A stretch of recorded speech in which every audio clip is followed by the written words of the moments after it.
मुख्यमंत्री योगी आदित्यनाथ देश के एक ऐसे जाने माने मुख्यमंत्री जिन्होंने अपने कर्तव्य धर्म का पालन करते हुए उत्तर प्रदेश जैसे राज्य में कानून व्यवस्था की स्थिति को सुचारू किया, गुंडागर्दी एवं माफिया राज के खिलाफ नैतिकता का बुलडोजर चलाकर समाज एवं महिलाओं के बीच प्रदेश सरकार के विश्वास को बढ़ाया है। ऐसे कर्तव्यनिष्ठ सनातन धर्म के रक्षक एवं उच्च कोटि के राजनीतिक प्रबंधन का अनुभव रखने वाले योगी आदित्यनाथ क्या वक्तव्य दे रहे हैं, आइए देखते हैं हमारे चैनल नेताजी.live के माध्यम से। नमस्कार दोस्तों, मैं हूं नीलम सिंह, आप देख रहे हैं नेताजी.live। नेताजी.live के माध्यम से हमारी ये कोशिश होती है कि हम आप तक आपके पसंदीदा नेताओं के दिए गए वक्तव्य एवं भाषण आप तक पहुंचाएं, वो भी असंपादित। देश के नागरिकों के मन में एक विश्वास, एक नई आस, एक नया विश्वास पैदा किया है प्रधानमंत्री मोदी जी ने, और वह आस और विश्वास का परिणाम आज भारत के अंदर 40 करोड़ जनता के आवश्यकताओं की पूर्ति के लिए उस प्रकार का इंफ्रास्ट्रक्चर भारत का होना चाहिए। वर्ल्ड क्लास इंफ्रास्ट्रक्चर भारत के पास हो। कोई सोचता था एक गरीब के लिए एयर कनेक्टिविटी आसान होगी। आज उड़ान योजना के बारे में जब माननीय श्री पुरी जी यहां पर अपना प्रेजेंटेशन प्रस्तुत कर रहे थे, तो आपके सामने कितना, यानी आजादी के बाद 70 वर्षों में देश के अंदर बन पाए थे केवल 74 एयरपोर्ट, और मात्र 9 वर्ष के अंदर ही 74 नए एयरपोर्ट भारत ने नए दे दिए। यानी यह एक नया highway, express highway, waterway, railway, logistic के क्षेत्र में जो कुछ परिवर्तन आप देखने को मिल रहा है यह अभूतपूर्व है। पब्लिक ट्रांसपोर्ट के लिए जिस प्रकार की सुविधा प्राप्त हुई है, मेट्रो का एक नया संजाल बिछा है। यहां पे विस्तार से आपके सामने माननीय पुरी जी ने अपने भाषण में यहां पर अपने संवाद कार्यक्रम में आपके सामने प्रस्तुत किया। रैपिड रेल दिल्ली से मेरठ के बीच में, उसका फर्स्ट फेज इसी जून महीने में तैयार होने वाला है।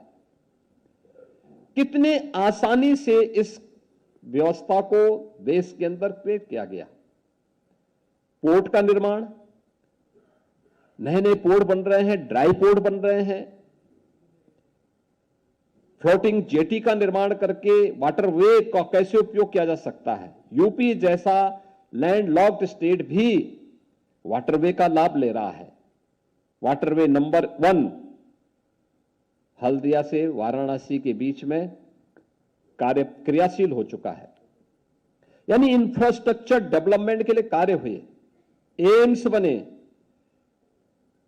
कोई सोचता था आजादी के बाद 70 वर्षों में मात्र 6 एम्स बने, आज 22 से अधिक एम्स का निर्माण भारत के अंदर हो चुका है।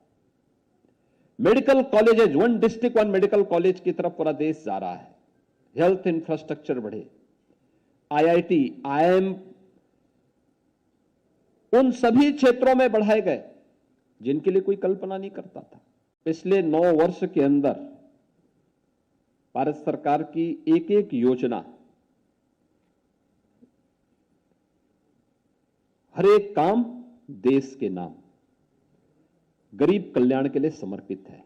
उसमें जाति नहीं, मत नहीं, मजहब नहीं, क्षेत्र नहीं, भाषा नहीं, बल्कि सबका साथ और सबके विकास की भावनाओं को अपने अंदर समेटे हुए ये योजनाएं आगे बढ़ती हैं। एक एक योजना जनधन अकाउंट से प्रारंभ हुई योजना है, कितना विस्तार लेती है।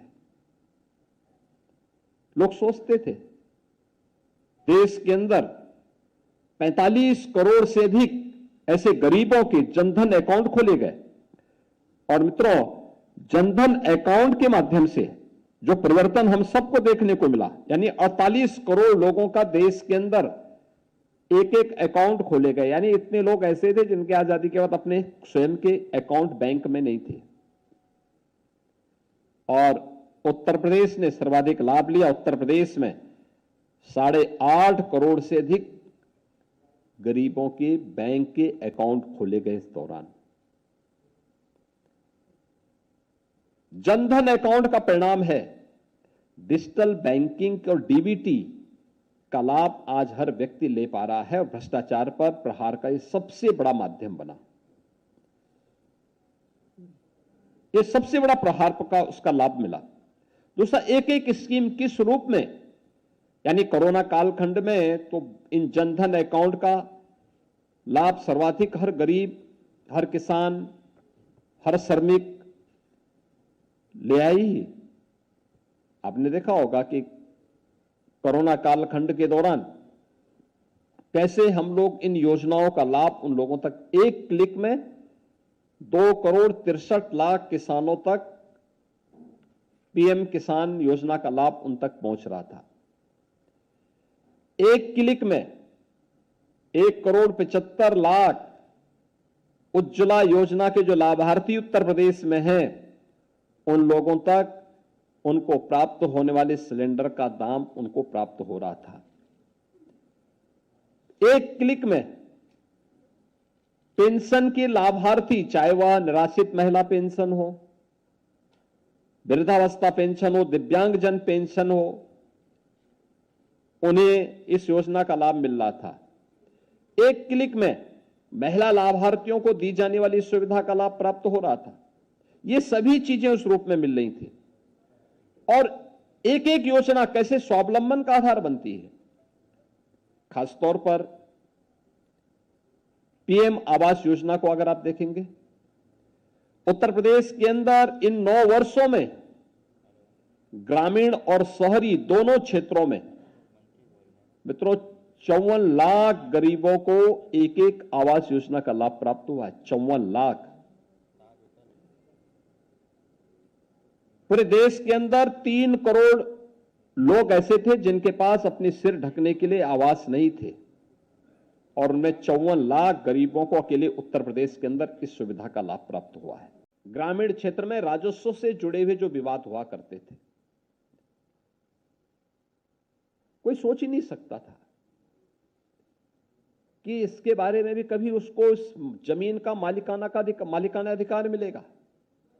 लोग सोचते भी नहीं थे। आज मुझे बताते हुए प्रसन्नता है, उत्तर प्रदेश देश की आबादी का सबसे बड़ा राज्य है। अब तक उत्तर प्रदेश के अंदर हम 56 लाख परिवारों को पीएम स्वामित्व योजना, जहां पे जिसका घर है उस जमीन का मालिकाना अधिकार भी घरौनी के माध्यम से उस परिवार को दे दिया गया है। और हमारा पूरा प्रयास है कि नवंबर 2023 तक हम उत्तर प्रदेश के हर उस ग्रामीण क्षेत्र में जो ग्राम सभा की किसी भूमि पर जिसने आवास बनाया है, अगर रिजर्व कैटेगरी का नहीं है, तो हम उसे घरौनी उपलब्ध करवा करके उस जमीन का मालिकाना अधिकार उसको उपलब्ध करवा देंगे। उसके बाद वह उस जमीन के नाम पर लोन लेने का अधिकारी हो सकता है, अपने स्वयं के व्यवसाय के लिए कोई ऋण ले सकता है। और पूरे देश के अंदर यह एक मिशन बोर्ड पर कार्यक्रम चल रहा है। इससे राजस्व के विवादों का, बहुत सारे विवादों का निस्तारण हुआ है, और ये उत्तर प्रदेश के अंदर वर्तमान में चल रहा है। आयुष्मान भारत में आपने देखा होगा कि देश के अंदर लगभग 50 करोड़ लोग, यानी दुनिया की सबसे बड़ी हेल्थ स्कीम है। 50 करोड़ लोग इससे कवरेज हो रहे हैं, जिनमें से बहुत सारे लोगों ने अपने गोल्डन कार्ड बनाए हैं, बहुत सारे लोग नहीं बना पाए हैं। उत्तर प्रदेश के अंदर इस योजना से, चाहे वह प्रधानमंत्री जन आरोग्य योजना आयुष्मान भारत की हो, या फिर उसी तर्ज पर हम लोगों ने जो कुछ छूटे हुए लोग थे उनके लिए भी योजना बनाई है, ये सभी मिलकर के लगभग 10 करोड़ लोगों को 5 लाख रुपए सालाना स्वास्थ्य बीमा का कवर उपलब्ध करवाने का कार्य कर रही है। प्रधानमंत्री जीवन ज्योति बीमा योजना, देश के अंदर इसका कवरेज जो लाभार्थी हैं 13 करोड़ 53 लाख हैं, तो उसमें से 1 करोड़ 46 लाख उत्तर प्रदेश के अंदर हैं। और दिव्यांगजन सशक्तिकरण के लिए भी जो सहायक उपकरण और पेंशन की सुविधा है वह देश के अंदर 24,45,000 है, तो उसमें 2,76,000 उत्तर प्रदेश के अंदर लाभार्थी इस योजना से लाभान्वित हो रहे हैं। प्रधानमंत्री किसान सम्मान निधि, उत्तर प्रदेश का किसान उससे सर्वाधिक लाभान्वित हुआ है, क्योंकि 90% से अधिक किसान उत्तर प्रदेश के अंदर लघु और सीमांत श्रेणी का है, छोटी जोत का है। उत्तर प्रदेश के अंदर यानी अगर भारत के अंदर 11 करोड़ इस योजना के लाभार्थी हैं, तो अकेले उत्तर प्रदेश में 2 करोड़ 63 लाख लाभार्थी हैं, जिन्हें अब तक पीएम किसान निधि के माध्यम से 55 करोड़ 55,800 करोड़ रुपए से अधिक की धनराशि डीबीटी के माध्यम से उनके अकाउंट में आ चुकी है। इसमें 6,000 रुपए सालाना भारत सरकार प्रत्येक किसान को उपलब्ध करवाने का कार्य करती है। ऐसे विभिन्न योजनाओं में एमएसपी का लाभ किसानों को प्राप्त हो, लागत का 1.5 गुना दाम किसान को उपलब्ध करवाने का कार्य है, या फिर अन्य वे तमाम योजनाएं जिसमें कृषि क्षेत्र हो या नारी सशक्तिकरण का कार्य हो, प्रधानमंत्री सुरक्षित मातृत्व अभियान योजना, प्रधानमंत्री मातृ वंदना योजना, सुकन्या समृद्धि योजना, ये सभी योजनाएं ऐसी हैं जिन योजनाओं ने नारी सशक्तिकरण के कार्यक्रम को आगे बढ़ाने का कार्य किया है।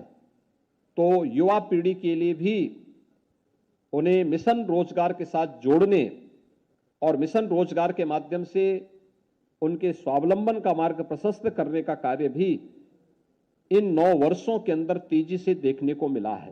आपने देखा क्या कह रहे थे उत्तर प्रदेश के मुख्यमंत्री योगी आदित्यनाथ। इसी तरह हमारे चैनल में बने रहने के लिए चैनल को लाइक करें, शेयर करें और सब्सक्राइब करें। नमस्कार।